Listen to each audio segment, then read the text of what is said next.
Today's guest, Mikey Anderson-Mitterling, who is a world champion, an Olympian. He's the managing director at George Smith Partners. He's the principal and co-founder at AHM Group. He is a husband and a father.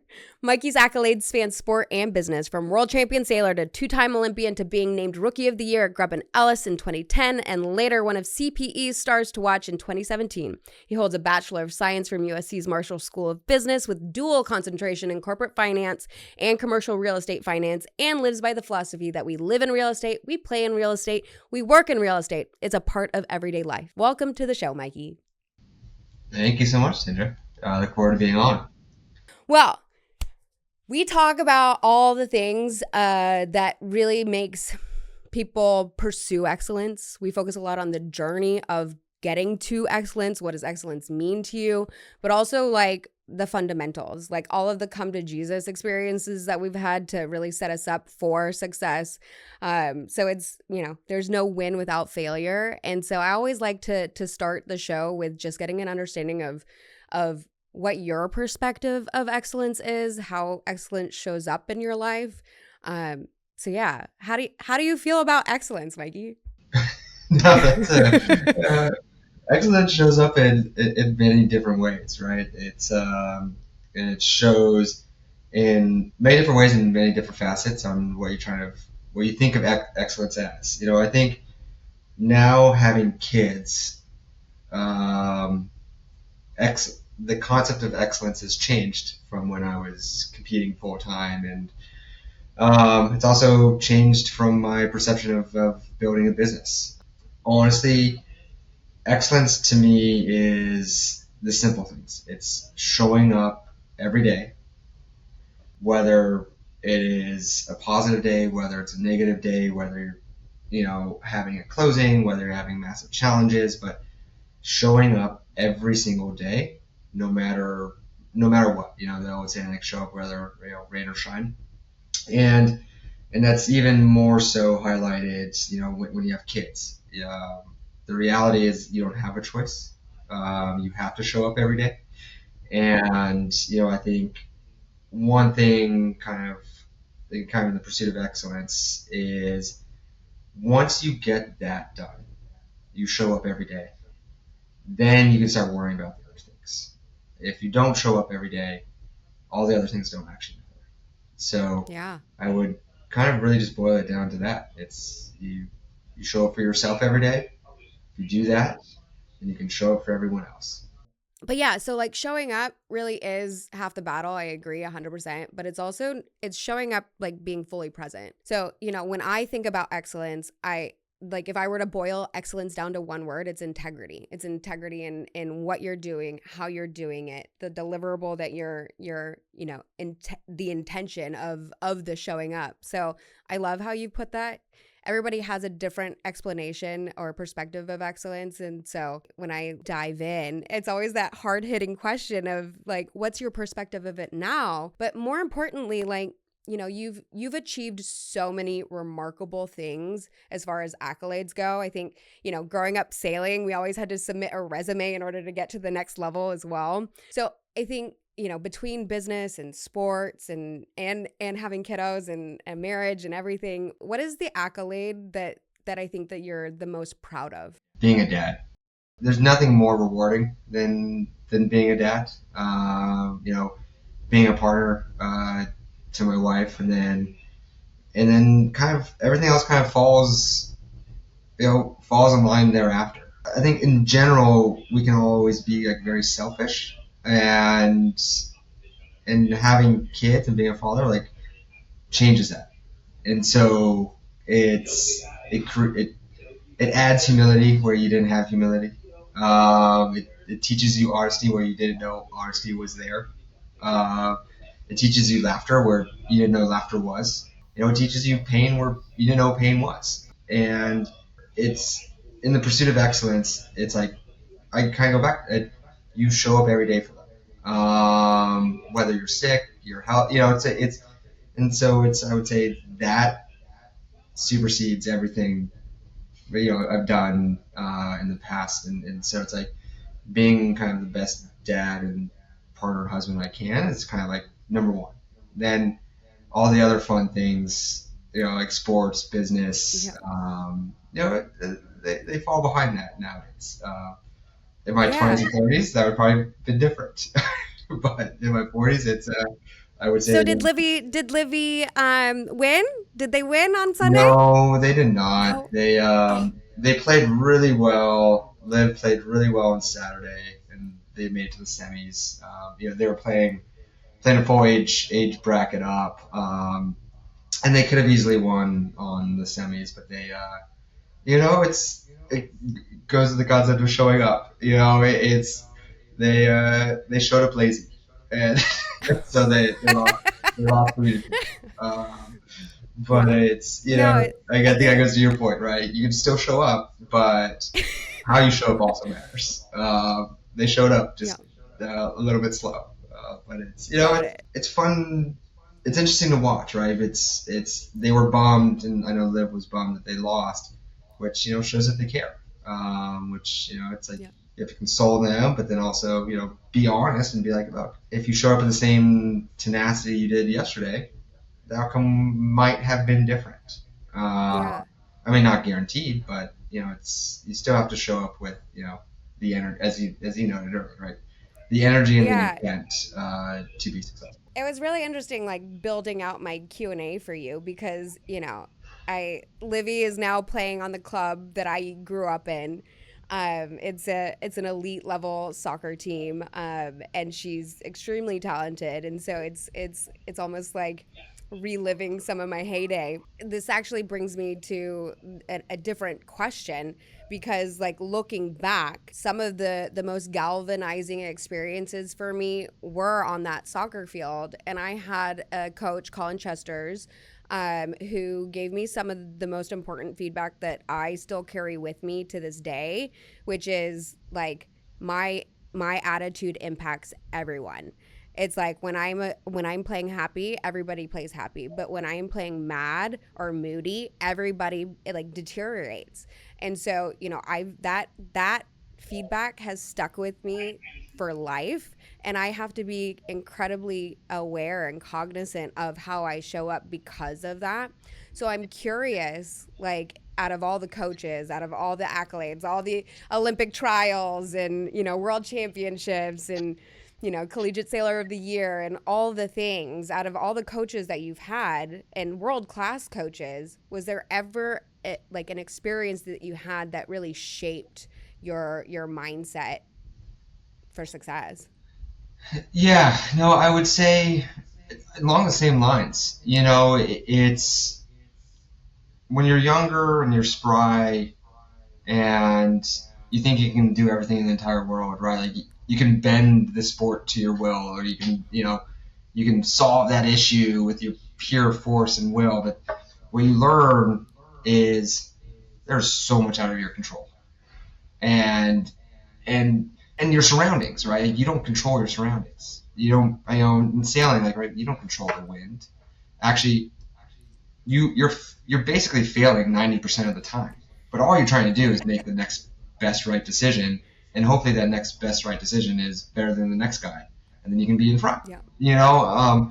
So I think kind of like the best advice, and trust, and it took me a long, long time to learn. But the only thing you can control is your own attitude. Everything else you actually can't control. Like you can't control if your body shows up rested or like on fire that day. You can't control the weather. You can't control the attitudes of your teammates or your partners around you. You you can't control how your competition shows up. Yeah. You don't control if materials break on a boat, and as they say, shit happens.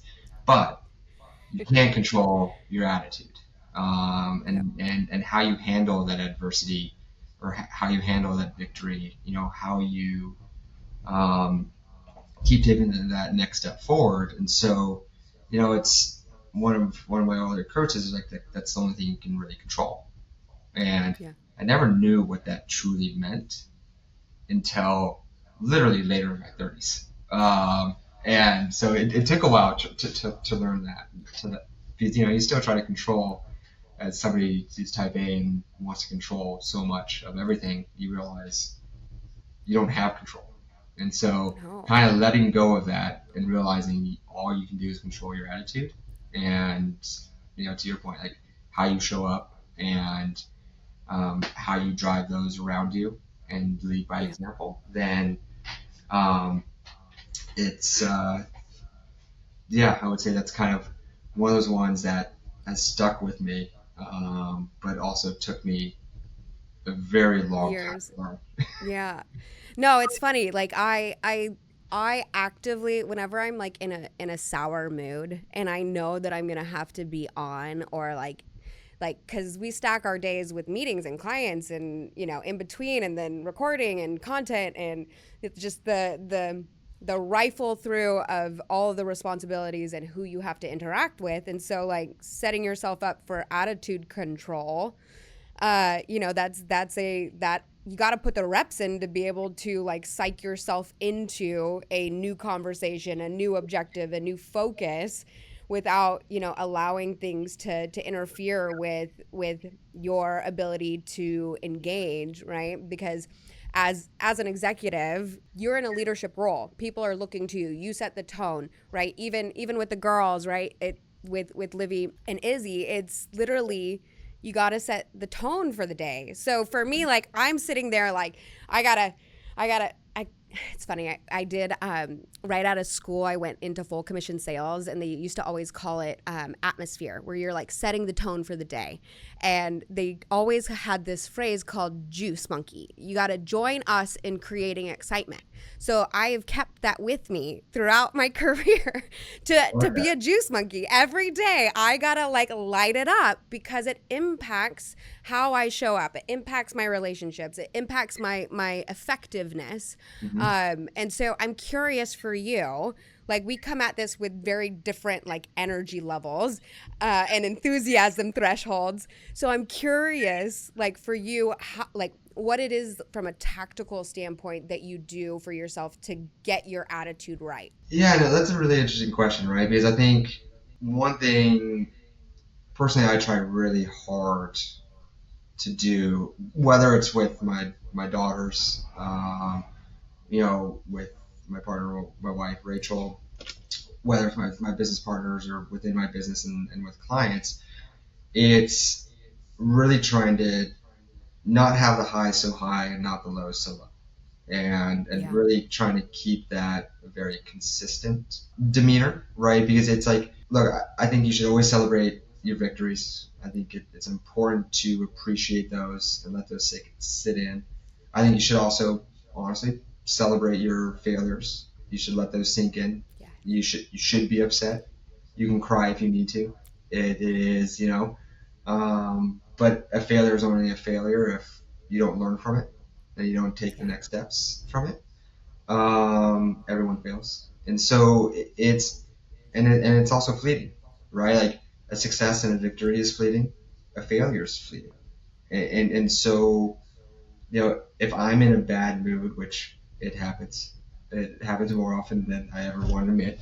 I have a lot of anxiety and stress, 9 out, or 6 out of 7 days a week. I have my, Sunday afternoon scaries, just as much as everyone else. And, I think my Sunday afternoon scaries is actually not about work, but it's actually about getting the kids up on Monday morning and the stresses around morning routine. But it's the constant reminder that, all I can do is kind of live in the moment that I am right now and not forecast something that may or may not happen, Yeah. not dwell on something bad happened yesterday. I mean, it's really hard to do. I Yeah. take every morning to kind of take an inventory of like, all right, what's real, what's fake, what's my stress, and just try to create a level, a level set. Yeah. Some days it works better, some days it doesn't work at all, and some days it works perfectly. Yeah.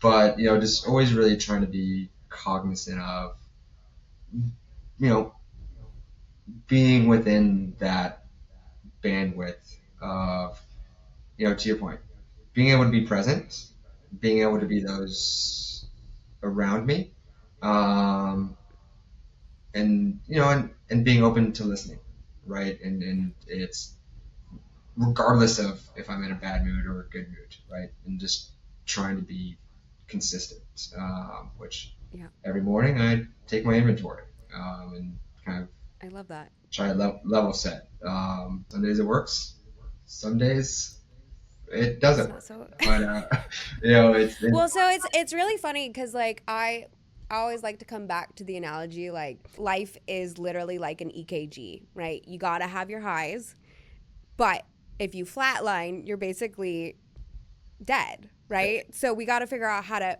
manage how high and how low the lows are, and then to like exactly like what you're saying, where it's like we gotta how to figure out how to level set to understand like if we're creating anxiety for something that doesn't even exist versus dwelling in the past for something that you can't go back and change how it was handled.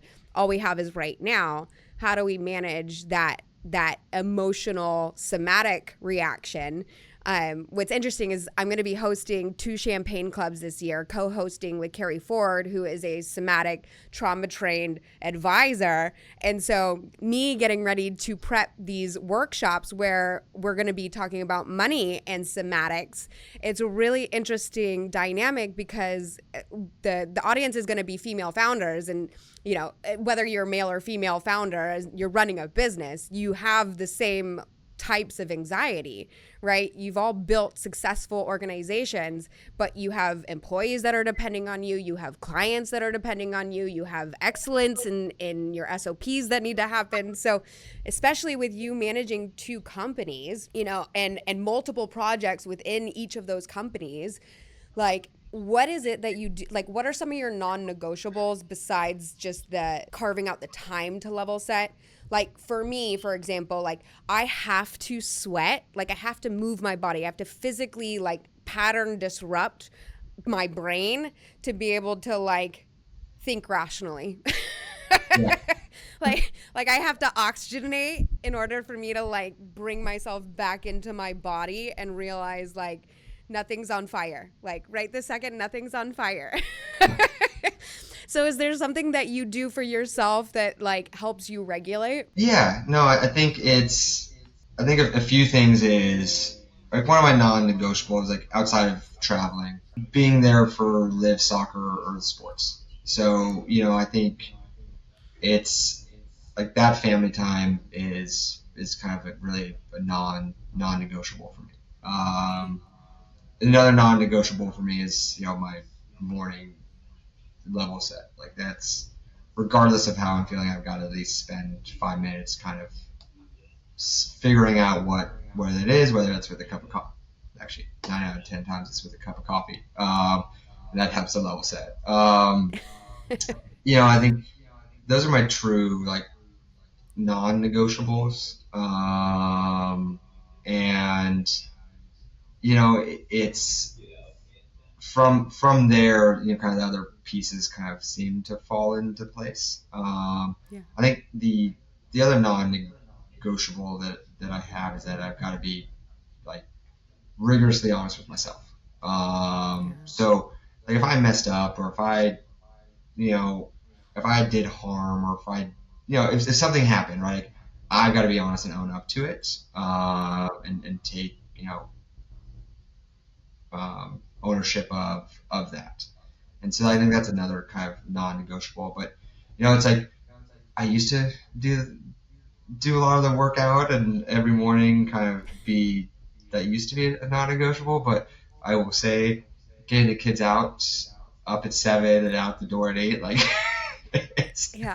I would say So that's called somewhat. I mean, we live very, very different lives in that sense, me not having kiddos, but I'm living vicariously through you. So for everybody listening or watching, I literally just sent Mikey a meme being like no amount of photos is too much. Like we get that you are responsible for, repopulating the earth and raising amazing humans.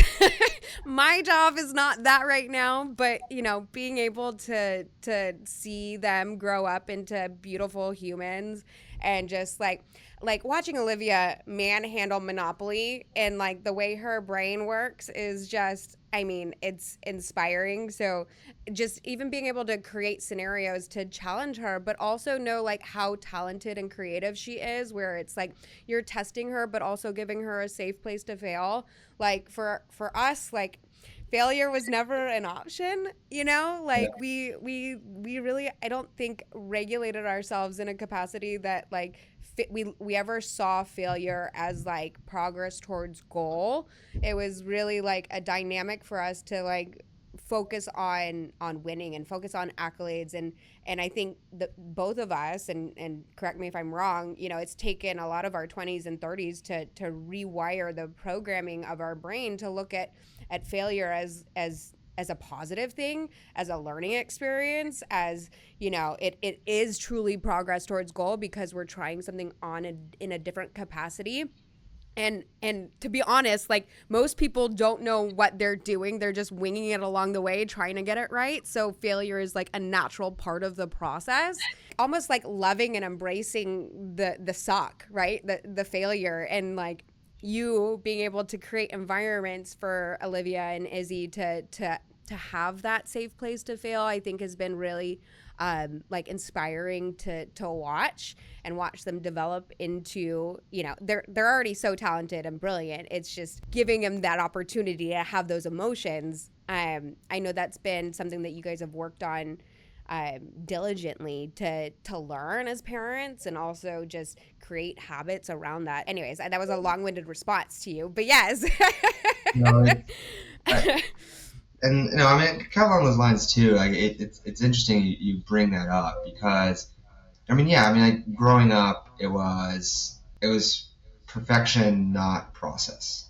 And I would say now, having two kids, they're both amazing, and they're both incredibly different. They both process things very differently. They both have very different interests, and being a parent of that and kind of looking at it, like they both learn differently, right? Like they both, and I think that's what I said. Like one of the greatest things, like what's most important to me, is like being a dad. Was like also seeing that and seeing how each of my daughters processes things differently has taught me to also recognize and appreciate everyone processes it. It's just like the constant reminder that everyone processes information differently. Yeah. So it's my job in a lot of cases. Dude, I don't know the answers. I'm winging it 10 out of 10 times.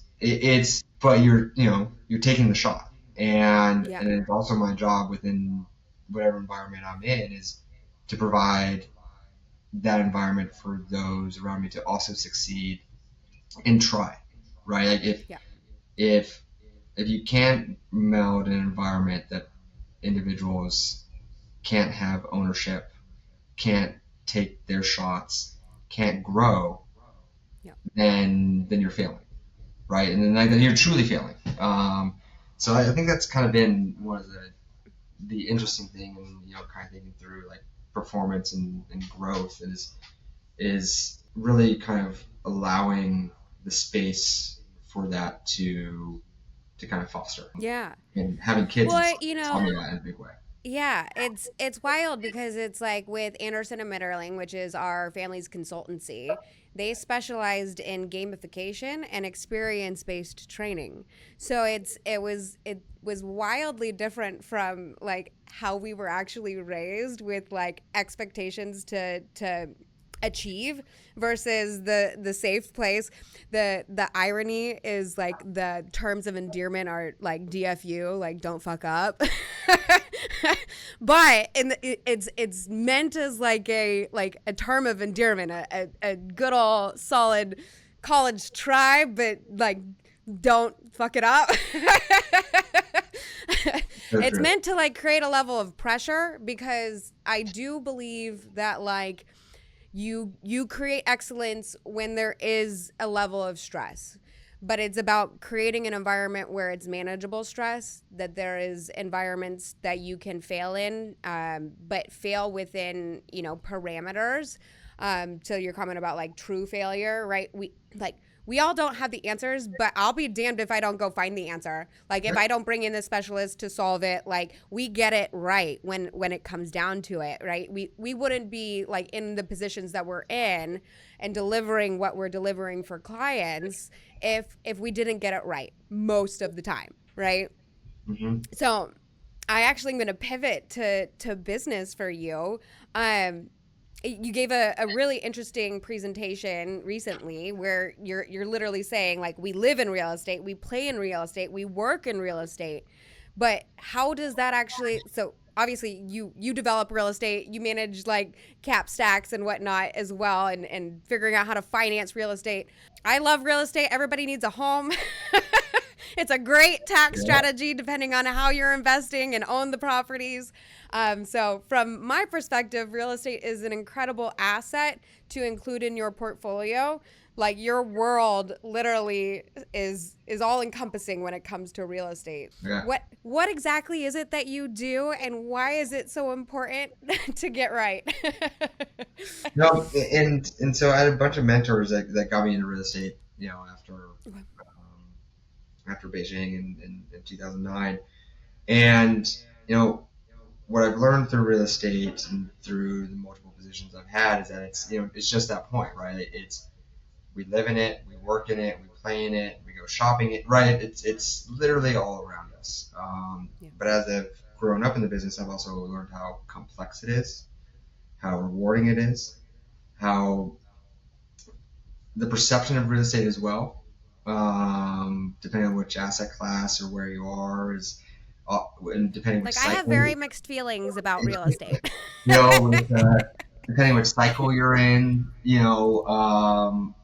all plays a factor, and it's a very dynamic, it's a very complex business. I'm very fortunate so what I specifically do is I've got, with my partners, we have a real estate development investment company based in the Midwest where we develop apartments and mixed use properties, as well as do value add and value creation, where we buy existing properties and that are underutilized and upgrade them and stabilize them. And so, within that company, we have property management, construction management, and investment management. Conversely, I'm also a managing director at a real estate capital markets firm called George Smith Partners, where we specialize in structuring cap stacks for clients, and so that can range from mom and pop investors all the way up to major institutions. And what I mean by a cap stack, that simple debt to sub debt and mezz pref, or even equity, and whether that's joint venture equity, structured equity, and for real estate purposes, most asset classes. So, we classify assets as, multifamily housing. So that could be apartment communities, built for rent communities, affordable housing, manufactured housing, parks, hospitality, there's a bunch of classes within hospitality, industrial, same thing, multiple classes of industrial, office, retail, and self-storage. So, kind of really across the board. And so in that position, the best way I always explain it to clients is that in that job, we work with our clients to price risk. I like that. That's what capital is, right? Capital is a pricing of risk, whether that's for a business plan, whether that's for a long-term strategy.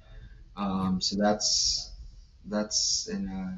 what I do in a very quick nutshell. Yeah, no, I like that perspective. It's funny because like for me, every aspect from end to end financial planning for business owners. So everything from the tax strategy to the growth and scale inside the business, the diversification of funds, the capital raises inside of it, whether we're, pre-seed or venture or early stage private equity, like whatever it is, or exit planning, or we're diversifying into private credit, right? It's we're talking about risk the whole time. So I like how you've shaped that for classifying risk. So was there ever a moment, like a lot of times, like we have these like come to Jesus experiences that really like set us on a different path, or a different, like, that galvanize you, that are like a catalyst for a different level of success?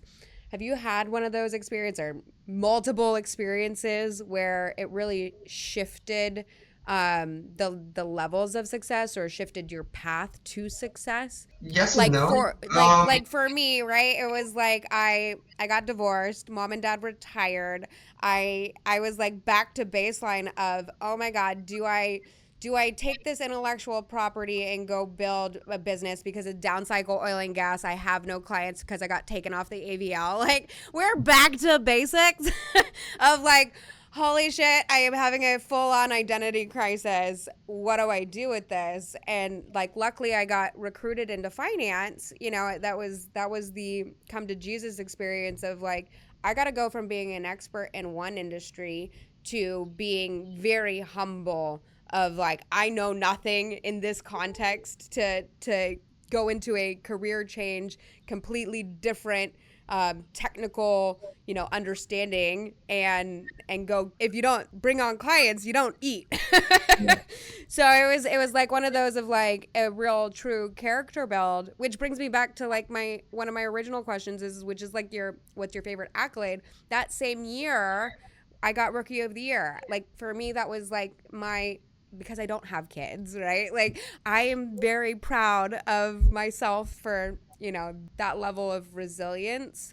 But it also really shaped me, you know, on like what I'm capable of, what I tolerate, what I don't tolerate, like, and like it just created all of these like cascading lessons learned for the last decade now, where I'm like, okay, like I that was a real like clear pivotal point for me. Have you ever had any of those experiences? I mean, obviously post Beijing in 2008, like that, it's Yeah. like that's a pretty solid come to Jesus of like, all right, I'm not pursuing Yeah. a professional career in Yeah. sailing. Well, although we did try to get it 2010, Yeah. but I wasn't Or what was, yeah. committed to. The hard thing is like my heart wasn't 100% into it, and you have to if you want to go compete full time. That Yeah. no, I would say early in my career, I was like accolade and like driven by the end result, Yeah. right? Like I had to get to rookie of the year. I had to Yeah. get to the rising. Like that's what I kind of measured success. And I would work hard. I'd be in the office first. I'd be the last one leaving. I'd work on weekend. It's just like I would do that all. But I was driven. I would say by the wrong things. What I've learned is at that point in my career, I was driven by the end result versus the Yeah. process, Fair. which is really interesting because like real estate in its true state is a very long cycle, slow moving asset class. Nothing moves quick in real estate. Yeah. And I think there's a perception in real estate that, look, we had a blip a few years ago where things were moving very fast. I think you can probably say the same thing for 6, 7 before, the GFC. But in reality, real estate's very, very slow moving. It's, it, it takes a long time to make change.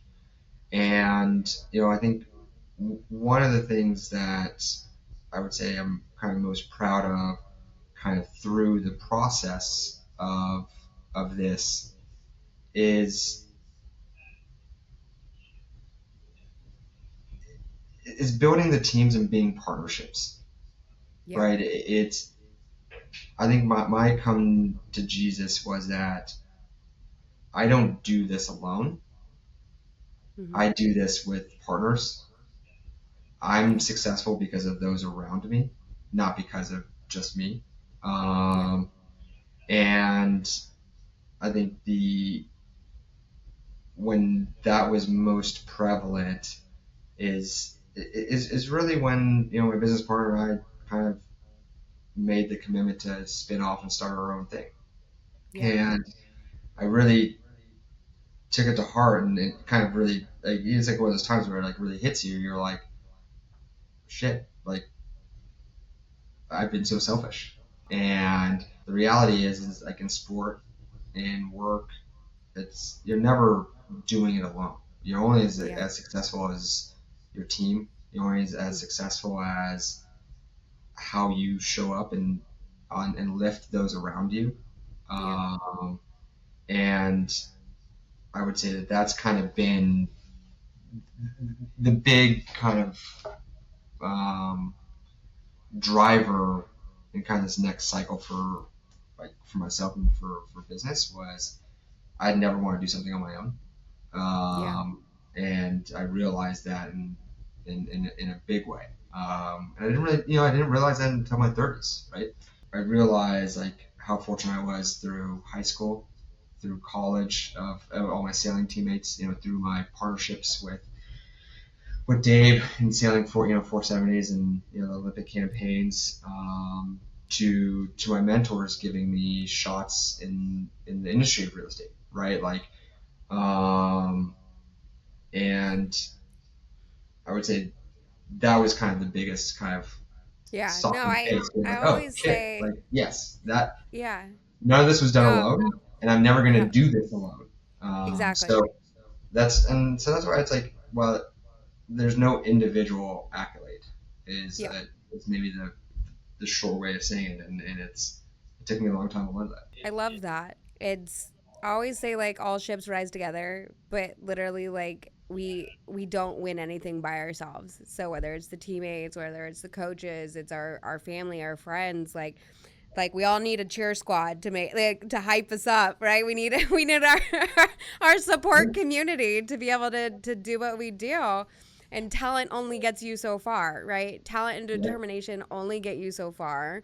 But it's like who you're doing it with, and I think that's like the number one thing that I was searching for through my career was just like the partnership, right? It's the same core values, the level set of like vision and recasting vision, making sure that everybody's on the same page around what you're striving for. I think sailing really taught us a lot about teamwork in a very intense, very tight, close circumstances environment, because you're literally like you have to move as a unit, right? Like, so for people that aren't familiar with sailing and the types of boats that we grew up sailing, like we grew up sailing dinghies, like they're like 13 to 14 feet, and you literally have to be like in lockstep with your crew, so that you can move the boat.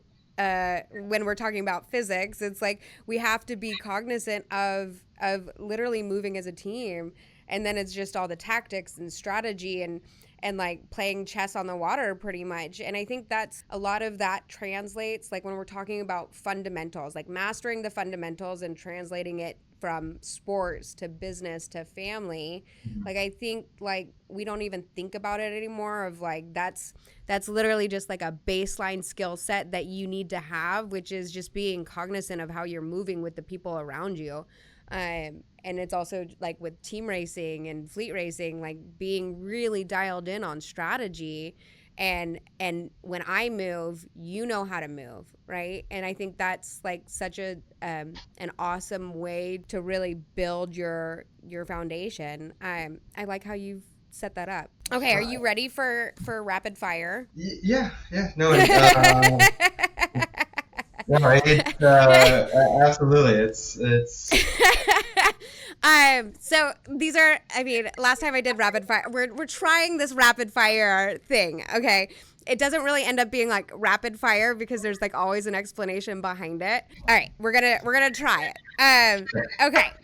So, talent or work ethic? man, it's you asked me this before, and I actually was like, I'm gonna have an answer for this really really quickly because it's. But as I started thinking about it, the reality is you have to have talent. Yeah. in order to get to the top. But Yeah. in order to be at the top, you have to have work ethic. Like there Yeah. are no shortcuts. Like work ethic at some point would definitely supersede talent. Yes. But in order to even just be within like the conversation, you still have to have the talent, the drive, and the desire to do it. It's like, look, I can have that most work ethic, and I want to run, the 100 meters. Guess what? I don't have the talent to run the 100 meters anywhere near close. So no matter how much work ethic I have, like I just, I won't be near the top. So Yeah. it's like you I still always have just say both. Yeah. I mean, but to your point, you need to have the talent to be in the room, and then you yeah, need to have the work ethic to outwork everybody that outperform. you're Yeah, now in like the same bracket for, right? there you go. There you go. And there are no um, shortcuts though. Like it's yes. you have to But do the work. I'm also in the mindset of like the because we don't do anything by ourselves. Like I bring in people that I trust to utilize their talent so that I can elevate together, right? So it's like Yeah. I'm not going to just be like a lone soldier talent like yay me. No, no, no. I'm building my dream team around me to be able to serve people in a higher capacity. And damned if I'm not going to outwork people. Yeah. What No, to get just it's a compounding effect. It's not a yes. linear effect. It's a compounding effect. Best advice a coach ever gave you. Attitude. So I Attitude. think you can control. So it's funny. Sego once said to you, and I just have adopted it into it's in my brain, which is you can do three things. This is when you were in college and like going for college sailor of the year. You can do three things. You can do two things well, and then the third goes by the wayside. And so Yeah. you better like decide what it is that you want to allocate your time and attention to. And that literally is like burrowed into my brain. But like for a while I took it as a challenge to see how many things I could actually do. Now it's more like I It's like not much. to yeah. Well, now like I just enjoy so many things. So like the hobby bucket is dynamic. Do I Mhm. need to do them exceptionally well? No, but do I like try to? Sure. Like Yeah. but am I devastated if they don't go well? No. Yeah. Okay, what humbles you more, sailing or golf? Oh, golf. The fact you can't I was hit a gonna little say, white ball that sits still, like, humbles me every Friday. It's just like, how? But it's, I was like yeah. gonna put in your intro after all of the criteria and amateur golfer. You can go back to the work ethic and talent. I think I have a pretty high work ethic in golf. I have no talent.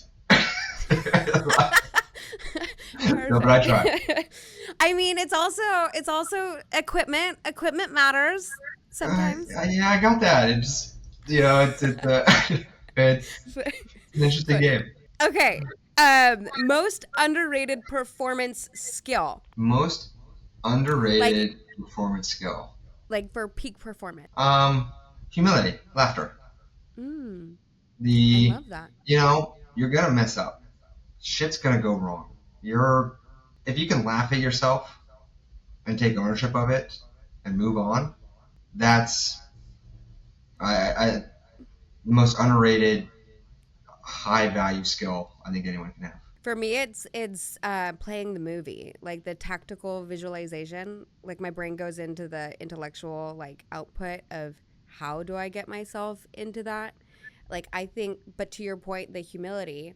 If I've been able to play the movie, right? If I'm like looking at situations, I'm not devastated when shit hits the fan, right? Like I have not, and humility and humor is just a necessary thing in life. But for me, the tactical, like if I can play the movie like before something, I go in so much like calmer and steady and grounded. Like we don't need the EKG thing. Anyways, okay, winning a race or winning a deal? It's almost the same feeling. And I think that's actually why a lot of athletes are in like sales or in execution side, because it's like when you get something across the goal line, you're like, woohoo! But then it's fleeting. So, it's, but yeah, no, I would say it's comparable. I love it. It's yeah. One has a monetary impact, and one's just like a feel good. Like even though I got gray hair, I'm still in the game.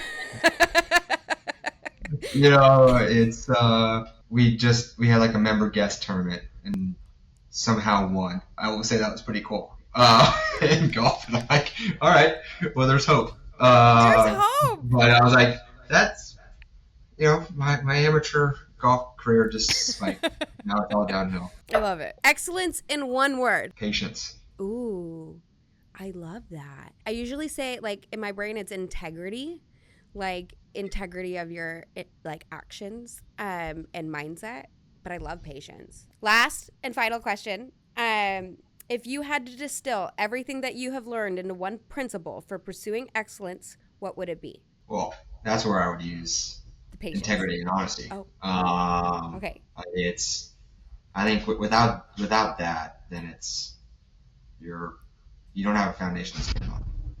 Okay, thank you so much for being a part of the Pursuit of Excellence and sharing your stories with us. It is always a privilege to learn from somebody who has achieved what you have and really continues to bring it back down to the fundamentals of, family and kids and integrity and patience and humility, and really being able to redefine what excellence looks like for people. So for me, it's absolutely a privilege to have you on the show and share your experience. Where can people find you and connect with you? Absolutely. I think the easiest way to connect with me is either through LinkedIn, on my LinkedIn profile, Mike Anderson-Mitterling, or my email, mike@ahmre.com, are probably the two easiest ways. Perfect. And what's an ideal client so that people know what to reach out to you about? Yeah, or my GSP, Mike or M Anderson at George Smith Partners. It's what's the ideal client? Same, somebody who has honesty and integrity, and there's a lot of that in our business, which is great. I wouldn't say there's any mold of a perfect client. We work with so many different partners, kind of across the board. So it definitely runs the gamut. I would say curiosity, honesty, and integrity are kind of the key ones.